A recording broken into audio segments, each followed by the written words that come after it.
Kalau Islam dimulai dari, ibu-ibu harus tahu juga, bukan dari lahirnya Nabi Muhammad, bukan dari meninggalnya Nabi Muhammad, tapi dimulai dari Nabi Muhammad pindah dari Mekah ke Madinah. Jadi ibu-ibu kalau ditanya nanti hitungan hijriah itu DP awal mulai dari mana?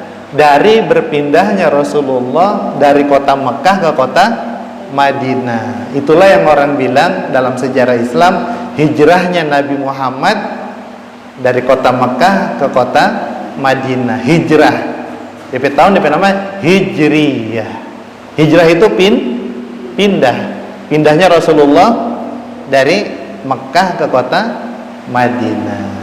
Jadi nanti kalau ibu ditanya, ini 1447 Hijriah, itu sama dengan Rasulullah pindah dari Mekah ke Madinah. Jadi Rasulullah pindah dari Mekah ke Madinah dengan torang hari ini DP jarak 1447 tahun yang lalu. Rasulullah Sallallahu Alaihi Wasallam diangkat menjadi Nabi dan Rasul umur 40 tahun. Umur 40 tahun. Rasulullah menikah dengan Siti Khadijah umur 25 tahun. Jadi antara Rasul menikah 25 tahun dengan diangkat menjadi Nabi ada selisih 15 tahun. Jadi 25 tahun menikah, berumah tangga, punya anak, punya keluarga, hidup enak Rasulullah. Pedagang, sukses, menjadi orang yang terpandang di lingkungan kota Mekah. Selama 15 tahun orang mempercayakan urusan kepada Nabi Muhammad Sallallahu Alaihi Wasallam sebelum diangkat menjadi Nabi dan Rasul. Dititipi barang-barang penting. Pokoknya dititip lah. Kalau mau nitip sesuatu, pergi kepada baginda Rasulullah Sallallahu Alaihi Wasallam. Mau urusan apapun disampaikan kepada Rasulullah Sallallahu Alaihi Wasallam. Sampai-sampai pernah suatu waktu di kota Mekah itu banjir. Ada batu namanya Hajar Aswad. Batu Hajar Aswad ini waktu itu sangat istimewa, sampai sekarang juga istimewa. Itu hanyut, banjir hanyut. Ketika diperbaiki Mekah, Ka'bah itu diperbaiki, sudah sorapi. Sekarang pertanyaan terakhir, siapa yang mau kasih pindah ini Hajar Aswad ke DP tempat? Jadi siapa yang memindahkan Hajar Aswad itu dinilai punya kedudukan yang istimewa, kedudukan yang tinggi di lingkungan masyarakat kota Mekah sebelum Rasulullah diangkat menjadi Nabi dan Rasul. Itu diceritakan karena keistimewaan orang yang akan meletakkan Hajar Aswad itu. Diceritakan sampai orang itu siap melakukan apa saja asal peletakan batu Hajar Aswad itu dari DP golongan. Jadi ada golongan-golongan, ada kabilah-kabilah. Kalau di sini ada keluarga besar ini, keluarga besar ini, keluarga besar ini, ya. Keluarga Mamonto, ada keluarga Pulo O, ada keluarga Muslim, ada gitu. Siapa yang mau letakkan ini batu Hajar Aswad, dia punya kedudukan yang istimewa, siap untuk melakukan apa saja, yang penting dari golongannya atau dari kelompoknya. Ini ada orang yang so khawatir ini kalau tidak diselesaikan akan terjadi pertumpahan darah, akan terjadi persengketaan yang tidak selesai-selesai, mengiri. Akhirnya diputuskanlah musyawarah. Kira-kira siapa yang boleh menyelesaikan masalah Hajar Aswad ini? Siapa yang boleh Torang terima, torang dengar untuk meletakkan batu Hajar Aswad ini ke tempat semula. Hasil musyawarahnya itu adalah torang serahkan kepada yang paling dipercaya di kota Mekah, yaitu kepada baginda Rasulullah Sallallahu Alaihi Wasallam. Waktu itu belum diangkat menjadi nabi dan rasul. Maka diserahkanlah, ya Muhammad, ini torang mau taruh Hajar Aswad pada tempat. Ka'bah sudah diperbaiki, sudah bagus, tinggal ini Hajar Aswad bagaimana? Siapa yang mau meletakkan? Ada kelompok ini, kelompok ini, kelompok ini, masing-masing ingin menjadi orang yang atau kelompoknya yang meletakkan batu Hajar Aswad itu ke tempat semula. Maka Rasulullah Sallallahu Alaihi Wasallam mengumpulkan tua-tua kelompok, dikumpulkanlah gitu. Ya sudah begini, cari kain, cari kain. Orang kan belum tahu mau bikin apa ini kain gitu. Akhirnya dibentangkanlah itu kain, gelar kain. Setelah itu Hajar Aswad itu diangkat, ditaruh di tengah kain. Nah, sudah taruh di atas kain, maka Rasulullah mengatakan, ketua-ketua suku, ketua-ketua kelompok pegang DP kain. Pegang DP kain. Kemudian diangkat sama-sama. Diangkatlah itu Hajar Aswad dengan kain sama-sama menuju tempat semula. Setelah sudah sampai, maka Rasulullah ambil itu batu Hajar Aswad, Rasulullah letakkan di sisi Ka'bah. Selesailah pertengkaran, persengketaan siapa yang mau meletakkan Hajar Aswad itu.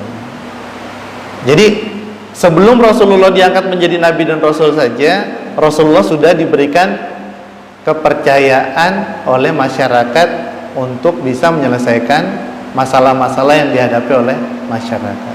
Oleh karena itu Rasulullah diberikan gelar Al-Amin. Gelar apa ibu-ibu?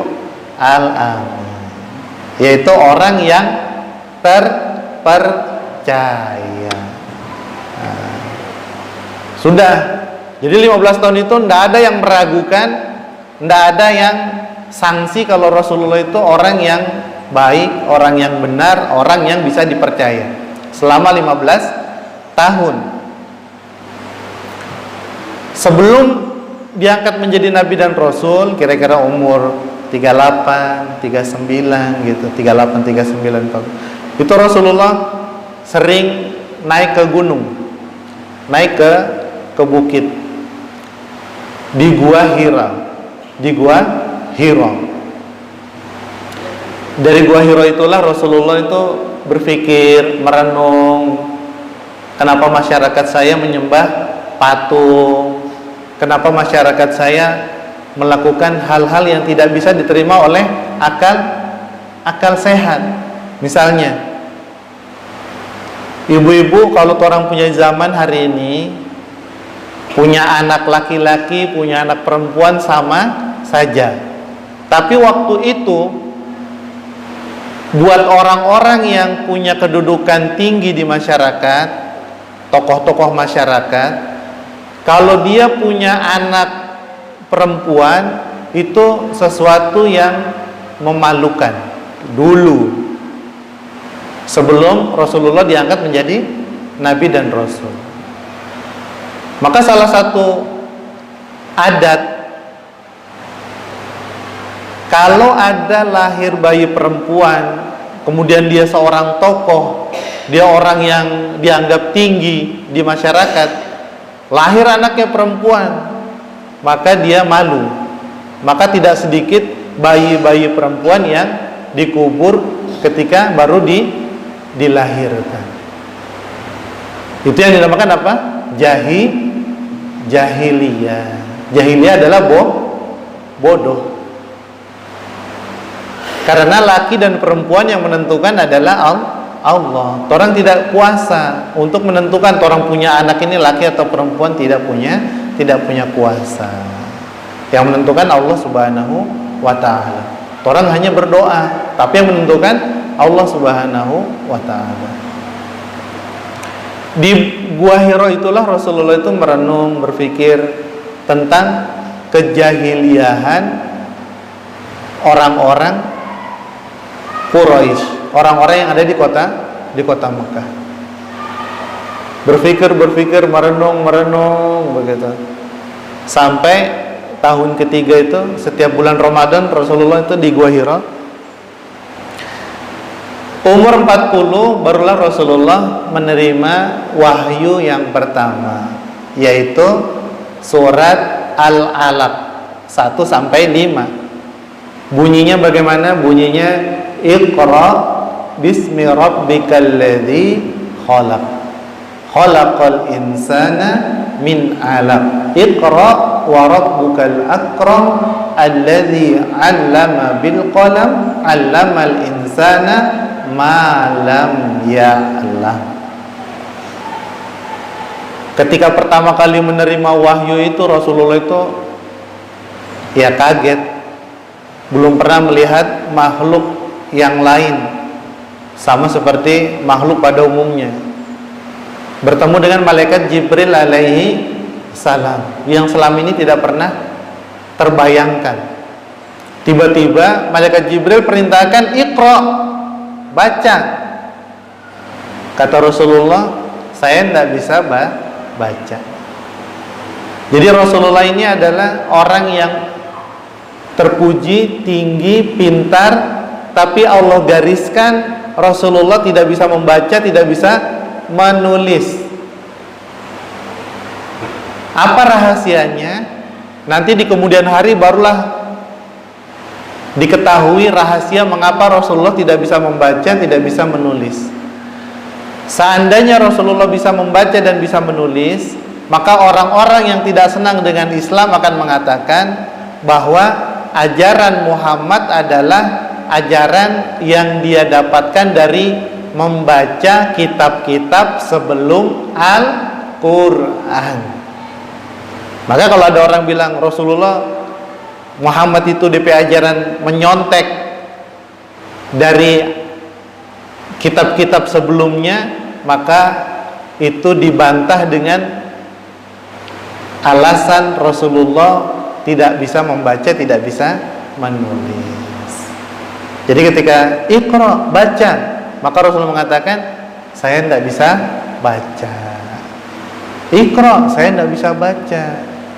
Kemudian malaikat Jibril peluk, ikuti Iqra bismi rabbikal ladzi khalaq, khalaqal insana min 'alaq. Iqra wa rabbukal akram alladzi 'allama bil qalam 'allamal insana ma lam ya'lam. Baca, Rasulullah tidak bisa baca.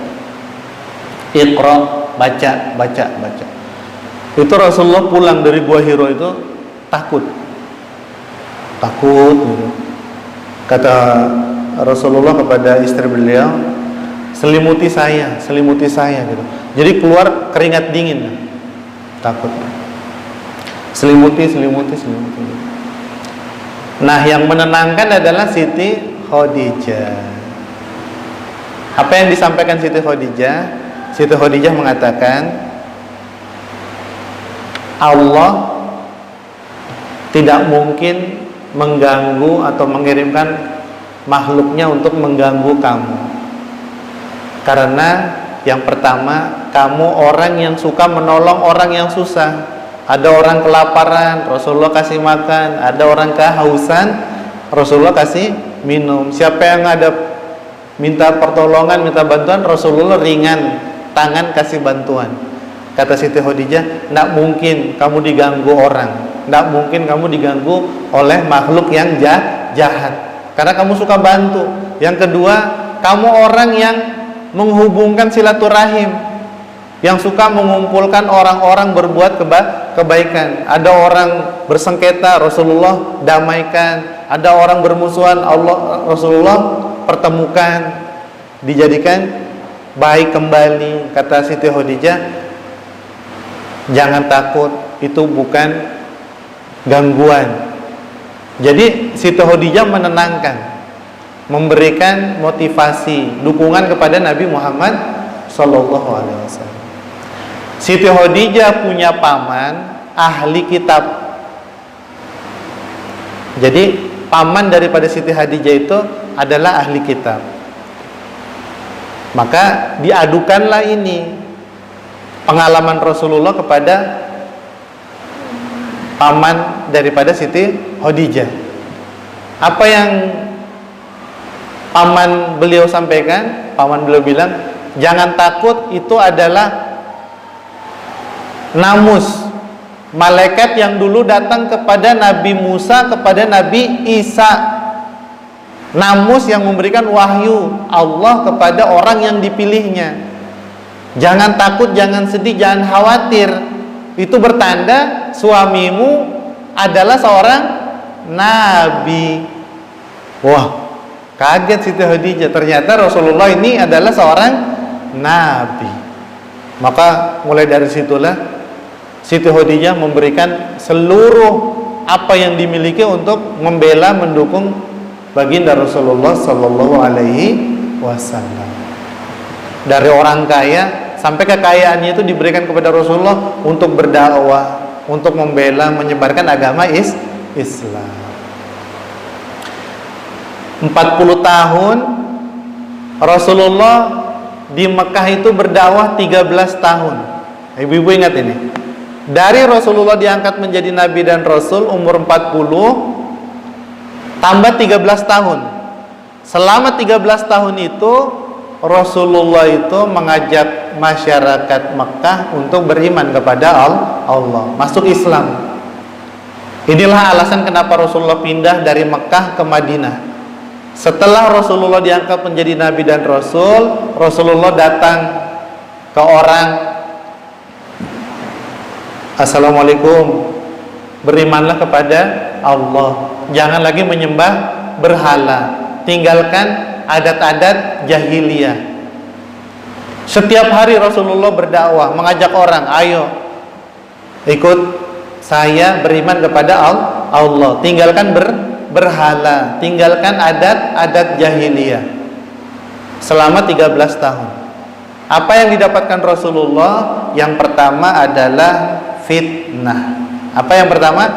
Fitnah. Fitnah yang pertama adalah sebelum menjadi Nabi dan Rasul, orang-orang memberikan kepercayaan kepada Nabi Muhammad. Setelah Rasulullah mengajak, mari beriman, ayo masuk Islam, maka yang fitnah yang pertama adalah Rasulullah difitnah sebagai pembohong atau pendusta. Orang tiba-tiba lupa bahwa selama ini memberikan kepercayaan kepada Nabi Muhammad.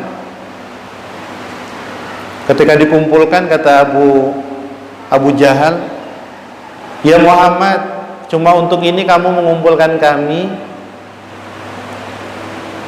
Lebih baik kami melakukan pekerjaan yang lain.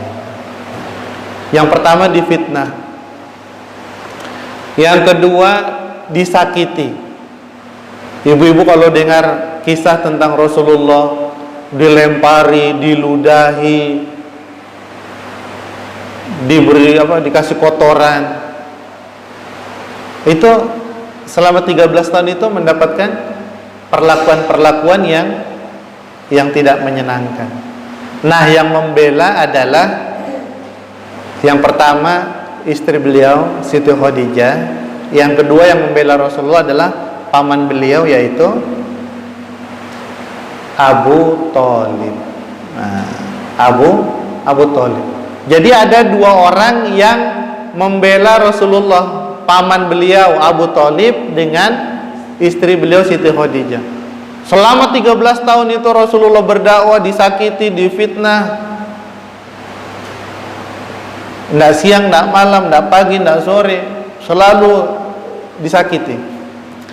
Nah, sebelum hijrah itulah Rasulullah mengalami duka cita. Yang pertama meninggalnya istri beliau, yang kedua meninggalnya paman beliau Abu Thalib. DP selisih tidak jauh. DP selisih meninggal tidak jauh. Maka hilanglah dua orang yang membela, menjaga Rasulullah dalam berdakwah. Sedih gitu.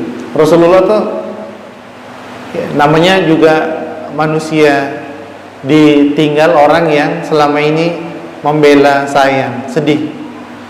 Oleh karena itu nanti ada peristiwa Isra dan Mi'raj, hiburan, karena meninggalnya Abu Thalib dengan Siti Khadijah.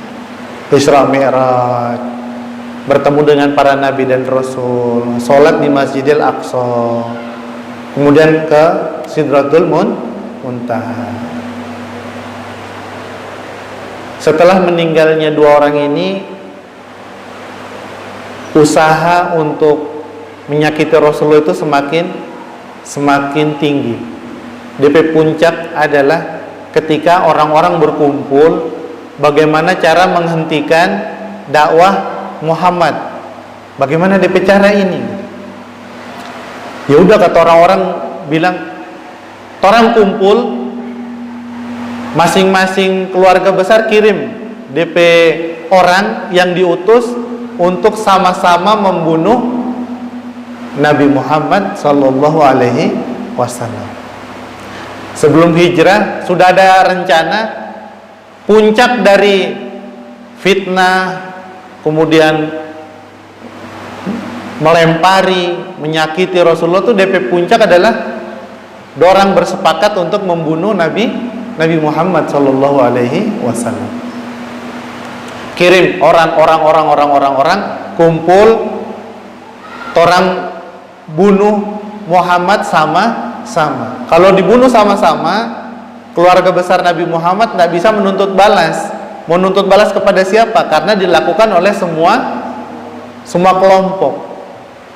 Supaya tidak terjadi balas dendam, maka dilakukan pembunuhan bersama-sama.